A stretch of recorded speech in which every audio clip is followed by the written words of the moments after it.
Please raise your right hand to be sworn.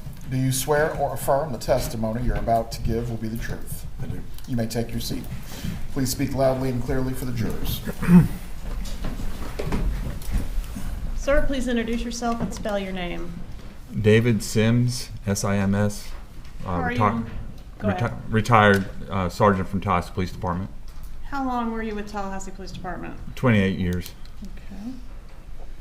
And were you employed with them back in 2014? Yes. Did you respond to a scene in response to a 911 call 2116 Trescott Drive on July 18th of 2014? Yes, I did. Is that location in Leon County? Yes, it is. All right. And do you know what time you were dispatched to the call? I was not dispatched. I was actually at the station working on paperwork, and I heard the call go out, so I just responded. Okay. And were you the first or? First on scene. You were first on scene? Yes. And did you make contact with Mr. Geiger, the neighbor? Yes, I did. And did Mr. Geiger indicate something going on in the garage next door to his residence? Yeah, he said his neighbor, he thinks it was his neighbor in there, and he heard a loud noise, and there was broken glass in his car. All right, I'm going to publish states 7, please. That's in, right? Yeah. Has the vehicle been moved from the position it was in when you first arrived? No. Okay, other than the doors being opened, right? Correct. Okay. When you got there, was the vehicle running? Yes, it was. All right, what did you do when you first arrived and observed the vehicle? I walked up to the driver's side window. Mr. Geiger had told me that the homeowner's name was Daniel, and I saw someone in the car, and I spoke his name and said Daniel. There was no response, and I got a little closer and found that the driver's side window was broken kind of at an angle. Some of the glass was in, some had come out, but there was also a small rounded spot in that glass that was still in there. I said Daniel again, no response. He was slumped over and kind of gasping for air, and it was just a sucking sound. I noticed that he had a set of eyeglasses. Half of a set of eyeglasses was laying in his lap. He had a cell phone in his left hand. He had a business card in his right hand. I walked around to the other side of the car.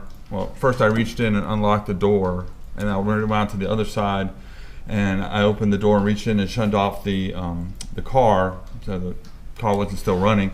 And then I noticed the other half of the eyeglasses laying on the floorboard of the car. Right. I Let me removed pause you there and approach and show you what I've marked as states 8 through 10.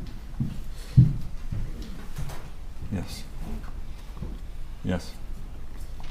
Are these 3 photographs fair and accurate representations of how the vehicle appeared that day? Yes.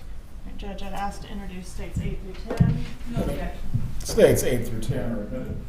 Publish 8, please. All right, can you, I've got a pointer, show us what you're talking about as far as the way the window was? Part of it had broken out, part of it was still intact, but right there looked like a little rounded area. All right, and was this void, large void that we see in the window there before the door was opened? Yes, yes. Okay, so you said you were able to reach in and unlock. Yeah, I reached in, the door was closed, I reached in through that broken area, unlocked the car, and then ran around and entered from the other side to pull out, turn off the car and pull out the keys. All right, and during this time, was EMS already en route? Yeah, I could hear them. I could hear them coming down the street. They were almost there. Okay, and were life-saving efforts made to try to help Mr. Markel? Yes, when I was on the passenger side, I pulled out a gym bag or something that was in there and pulled it out and set it on the ground so they could make better entry into the vehicle to extract him. Okay. And did he ever regain consciousness or say anything during the time you were Not there? in my presence. All right. Publish 9, please. Publish 10, please. All right. Do you see the half part of the eyeglasses there in that photograph? Yes. Could you indicate with your pointer? Yeah, right there. And is that where you observed them, or had they fallen out? They had fallen out. One was in his lap, and then one was on the floorboard on the driver's side. All right, and what about the cell phone that we see pictured to the left of the eyeglasses? That was in his left hand.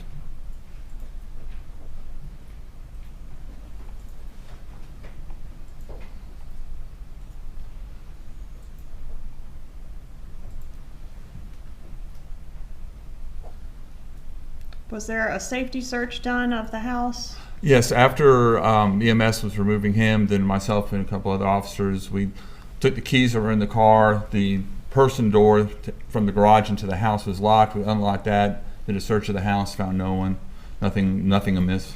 Any indication that this was a burglary, a robbery? No, Any obvious signs of a struggle? no. No further questions. Cross-examination for Mr. Sims. No questions, Judge. You may step down, Mr. Sims. This Yes. witness is released, Your Honor. Thank you. Please call your next witness. Joanne Maltese.